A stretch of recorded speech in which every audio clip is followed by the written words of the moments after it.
A rexeneración de zonas pouco produtivas, os arados ou as sementeiras son algunhas das accións que se levarán a cabo co fin de mellorar a produtividade dos bancos do libre marisqueo en Arousa, despois de anos de escasa produción. Do que alí se falou nada novo, segundo o patrón maior de Rianxo, Miguel Ángel Iglesias, que agarda que dunha vez por todas se tomen cartas no asunto para evitar a morte do sector. A ver, as sensacións do que falamos tomaron nota e dixían que iban a actuar, que eles estaban ao lado do sector, pero isto levámoslo escoitando moitos anos xa. O que queremos é feitos.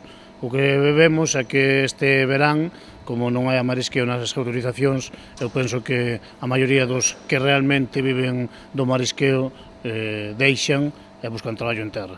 Na xuntanza tamén se acordou manter aberta a actual campaña ata abril. Unha vez pechados os bancos, iniciaránse os traballos de rexeneración no Boído, Cabío e os Lombos. As medidas que concretamos ali foron sobre todo labrar os terrenos. Falaron da zona do Boído, unha zona que din que está improductiva, que querían labrar, e pois unha zona do río. No río tamén quedaron en facer un muestreo de cara ao mes que ven para ver como está o recurso ali e incluso ver a zona tamén que a cal van labrar se realmente é necesario facerlles ese tema.